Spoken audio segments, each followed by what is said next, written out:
नमस्कार मित्रों, स्वागत है आप सभी का एग्री ज्ञानपीठ एकेडमी में। और आज के दिन जो हमारा वीडियो लेक्चर चल रहा था वही चलेगा। कौन सा? BSc agriculture 6th semester farm management production and resource economics का लेके ये चौथा वीडियो लेक्चर है, 4 वीडियो लेक्चर है। और इसमें आपका काफ़ी सिलेबस हो जाएगा। इसमें लगभग आपका 50% से ऊपर सिलेबस कवर हो जाएगा, ठीक है। और बाकी यहाँ तक सारा कवर हो जाएगा, कुछ ही सिलेबस बचा हुआ है। बाकी ये आपको दिखने में बड़ा लग रहा होगा, ठीक है। ये थ्योरी वगैरह है, थ्योरी से ज़्यादा क्वेश्चन नहीं बनते हैं, ठीक है। जो क्वेश्चन बनने थे वो ऊपर बन जाएंगे, ठीक है। हम इन सारी चीज़ों पे रिसर्च करते हैं। आपका काम सिर्फ क्या है, जैसे भोजन बनाने में क्या होता है, सब्जी लाना होता है, पकाना, उसको बर्तन धुलना, सारी चीज़ें। लेकिन ये सारा काम हम कर रहे हैं ना। सिर्फ आपको परोस के थाली रखी गई, ये खा के चले जाओ, ठीक है। बाकी एग्री ज्ञानपीठ लगा हुआ है, लेकिन लगा हुआ है एक कर्तव्य समझ के। आप हमारे भाई बहन हो और हमारा कर्तव्य, अगर मैं आपके साथ अच्छा करूँगा तो ऊपर वाला हमारे साथ अच्छा करेगा, ठीक है। लेकिन बस मित्रों, पढ़ाई तो सभी लोग करते हैं, लेकिन पढ़ाई के साथ ईमानदारी क्या होती है, कोई बता पाएगा? ईमानदारी यही होती है, अगर हम आपको पढ़ा रहे हैं तो आप अपना एक सब्सक्राइब हमें दे सकते हो। आपके सब्सक्राइब कर देने से ऐसा तो है नहीं आपका 1 रुपये चला जाएगा, एक भी नहीं जाएगा, बल्कि थोड़ा मेरा हौसला बढ़ेगा। और ऐसा भी नहीं है आप अगर एक सब्सक्राइब कर दोगे मुझे लाखों हज़ारों मिल जाएंगे, कुछ नहीं मिलेगा मित्रों। हमें 10 साल लग जाएंगे ग्रो करने में, ठीक है। बस अगर आपका हौसला रहा तो हो सकता है कुछ आगे और भी अच्छा दे पाएँ आपको। तो मित्रों समझ सकते हो आप लोग। क्वेश्चन नंबर 1 है, फॉर्म रिकॉर्ड रखने का मुख्य उद्देश्य क्या होता है? ऑप्शन नंबर सी, लाभ और हानि का विश्लेषण, ठीक है। लाभ और हानि का विश्लेषण। 2 नंबर क्वेश्चन है, बैलेंस शीट दर्शाती है, क्या दर्शाती है बैलेंस शीट? संपत्ति और दायित्व। भाई बैलेंस शीट तो सभी लोग समझते होंगे, ठीक है। कैश फ्लो रिकॉर्ड में क्या दर्ज होता है? तो कैश फ्लो रिकॉर्ड में नकदी का आगमन और व्यय, ठीक है। कैश फ्लो में मतलब वही मैंने कल बताया था कि जो कैश फ्लो मार्केट में हो जाता है उसी को लेके। प्रॉफिट एंड लॉस अकाउंट बताता है, क्या बताता है? ऑप्शन नंबर बी, लाभ और हानि बताता है, लाभ और हानि। अगले क्वेश्चन, फार्म इन्वेंट्री का मतलब क्या होता है? ऑप्शन नंबर सी, उपलब्ध संसाधनों की जो सूची होती है उसी को फार्म इन्वेंट्री कहते हैं। Which of the following is a physical record? कल बताया था मैंने लाइव स्टॉक रजिस्टर, तो उसी को चेंज कर दिया है, ठीक है। अगला है, डबल एंट्री सिस्टम का अर्थ क्या होता है? बी यानी हर लेन देन 2 बार दर्ज। फार्म अकाउंट एनालिसिस का लक्ष्य क्या होता है? ऑप्शन नंबर सी, लाभप्रदता का मूल्यांकन करना, ठीक है। फैमिली लेबर रिकॉर्ड में क्या शामिल होता है? ऑप्शन नंबर बी, स्वयं का श्रम योगदान जो होता है फैमिली लेबर रिकॉर्ड में। मतलब फैमिली लेबर मतलब रिकॉर्ड में क्या होता है, जैसे आपके यहाँ 2 बच्चे हैं, मतलब 2 बच्चे हैं तो दोनों अपना जो अमूल्य योगदान है, मेहनत दे रहे हैं, मेहनत कर रहे हैं खेत में, तो वही क्या होता है? Family labour record. तो फैमिली लेबर रिकॉर्ड रखना होता है जरूरी। फाइनेंशियल रिकॉर्ड का उद्देश्य क्या होता है? ऑप्शन नंबर सी, आय व्यय का नियंत्रण फाइनेंशियल रिकॉर्ड का उद्देश्य होता है। डिप्रिसिएशन रिकॉर्ड दर्शाता है, किसे दर्शाता है? तो मूल्यह्रास को। मूल्यह्रास मैंने कायदे से बताया था डिप्रिसिएशन क्या होता है। बैलेंस शीट तैयार होती है, ऑप्शन नंबर बी, हर वर्ष बैलेंस शीट तैयार होती है, चाहे आपकी कोई भी चीज़ की बैलेंस शीट हो। इन्वेंट्रीज को कितने भागों में बांटा जाता है मित्रों? तो ए, ऑप्शन नंबर ए, 2 भागों में इन्वेंट्रीज को बांटा जाता है, ठीक है। फार्म अकाउंट के कितने प्रकार होते हैं? तो option number B, very very important, लगा लो इसको, ठीक है। वेरी वेरी इंपॉर्टेंट, 5 प्रकार का होता है फार्म अकाउंट।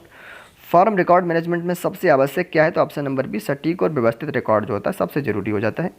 कौन सा रिकॉर्ड दैनिक खर्च को ट्रैक करता है? Option number B, cash book जो होता है वो दैनिक रिकॉर्ड को ट्रैक कर लेता है।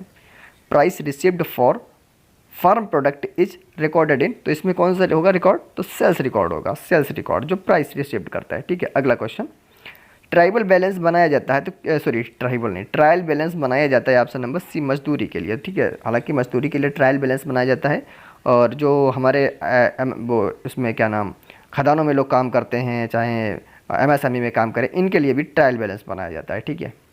बजट और रिकॉर्ड में अंतर क्या होता है? तो ऑप्शन नंबर सी, बजट योजना है, रिकॉर्ड हकीकत है, ठीक है। तो बजट एक योजना होती है, हमेशा ध्यान रखने मित्रों, बजट जो होती है वो एक योजना होती है, योजनागत चीज़ें होती हैं। यानी 2000 इस चीज़ पे खत्म होगा, 5000 उस चीज़ पे, 3 लाख उस चीज़ पे खत्म होगा, तो ये योजनागत है। और रिकॉर्ड क्या होता है? हकीकत होता है कि हाँ आपके पास रिकॉर्ड है या एक सबूत है, तो ये हकीकत हो जाता है। फिजिकल रिकॉर्ड इंक्लूड, यानी फिजिकल रिकॉर्ड में क्या शामिल होता है? तो option number A, machine inventory शामिल होती है मित्रों। हायर्ड मतलब जो लेबर हायर किए जाते हैं, तो हायर्ड लेबर रिकॉर्ड का मुख्य उपयोग क्या होता है? तो ऑप्शन नंबर ए, मजदूरी चुकाने में उनका मुख्य उपयोग होता है। फार्म अकाउंट और फार्म रिकॉर्ड का मूल अंतर क्या होता है? ऑप्शन नंबर बी, खाता आय व्यय दर्शाता है। रिसिप्ट एंड पेमेंट अकाउंट में क्या दर्ज होता है? ऑप्शन नंबर सी, दोनों प्राप्ति व भुगतान दर्ज होते हैं। अगला क्वेश्चन, बजट प्रिपरेशन का पहला चरण है, तो बी, समस्या की पहचान कर लो। Which is not a type of farm record, तो सी नंबर, यानी वेदर फॉरकास्ट कोई भी नहीं है, ठीक है। वेदर फॉरकास्ट क्या होता है? तो ये कोई भाई फार्म रिकॉर्ड नहीं है।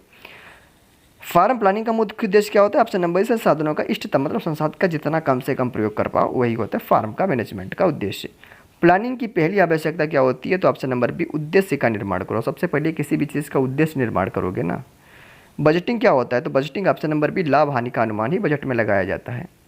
कंप्लीट बजटिंग में शामिल होता है ऑप्शन नंबर बी, पूर्ण परिवर्तन। कंप्लीट बजटिंग में पूर्ण परिवर्तन शामिल होता है। आपका जो सिलेबस है उसमें बजटिंग बहुत कायदे से दिया हुआ है, इसलिए मैं ज़्यादातर क्वेश्चन बजटिंग के करा रहा हूँ। बजटिंग से हर बार क्वेश्चन 6 से 7 क्वेश्चन मिलेंगे देखने को, और बड़ा सारा लिए होते हैं।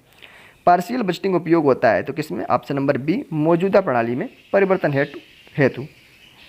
पार्शियल बजटिंग में मुख्य बातें कौन सी नहीं है, तो ऑप्शन नंबर डी, पर्यावरण बातें कोई पार्शियल बजटिंग में नहीं होती हैं। बाकी जिसमें कोई नया मॉडल होता है वो, और जो इतने टाइम प्रेजेंट टाइम क्या क्या चल रहा है, वो चीज़ें जो होती हैं वो पार्शियल बजटिंग के अंतर्गत आते हैं। कोई नई बात इसमें, कोई पर्यावरण नीति जैसी चीज़ इसमें शामिल नहीं है।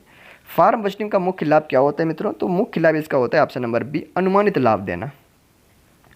Which method is quantitative in planning, ठीक है, कौन सा मेथड है जो क्वांटिटेटिव प्लानिंग का मेथड, ऑप्शन नंबर बी हो जाएगा, लीनियर प्रोग्रामिंग। ठीक है, लीनियर प्रोग्रामिंग आधारित होता है किस पे, तो गणितीय मॉडल पर। ठीक है, एलपी का पूरा नाम क्या है, बहुत शॉर्ट ही पूछ दिया, तो लीनियर प्लानिंग। ठीक है, लीनियर प्रोग्रामिंग, प्लानिंग नहीं, प्रोग्रामिंग।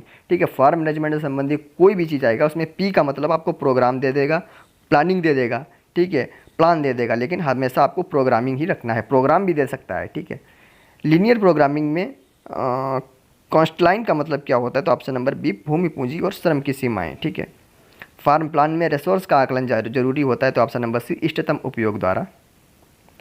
बजटिंग में किसान को क्या लाभ होता है, तो ऑप्शन नंबर बी हो जाएगा, अनुमानित लाभ होती है उसको। ठीक है, अगले अप्राइजल का अर्थ होता है ऑप्शन नंबर बी, मूल्यांकन।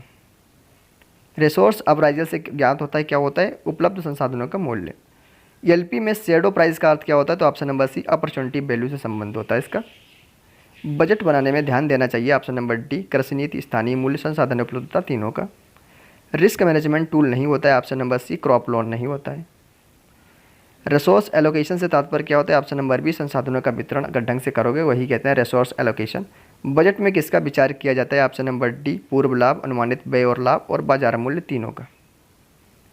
ठीक है, तो मित्रों ये सारे क्वेश्चन आपके हो गए, इसमें आपने मैंने 45 क्वेश्चन रखे थे, और फिर मिलता हूँ नेक्स्ट वीडियो के साथ। और तब तक के लिए चैनल को सब्सक्राइब कर लें अपना कर्तव्य समझ के, और संबंधी विषय से पीडीएफ लेने के लिए सारी चीज़ों का पीडीएफ, सभी विषयों का पीडीएफ आपको टेलीग्राम पे एक क्रम वाइज लगा दिया गया, वहाँ से आप डिस्क्रिप्शन में दी गई लिंक पे कॉपी करके आप वहाँ से हमारे टेलीग्राम चैनल से ज्वाइन होकर, या फिर 73822961 या 786082939131 पर आप लोग कॉल या व्हाट्सएप मैसेज कर सकते हो, वहाँ से आपको जोड़ दिया जाएगा और संबंधी डाउट आप लोग क्लियर कर सकते हो। और बीएससी एग्रीकल्चर से रिलेटेड, सेमेस्टर से रिलेटेड जो भी अपडेट होती हैं, सेमेस्टर से संबंधित सारी अपडेट्स आपको डे बाई डे भी मिलती रहती हैं। तब तक के लिए अपना ख्याल रखना, फिर मिलता हूँ नेक्स्ट वीडियो में। Take care, bye bye.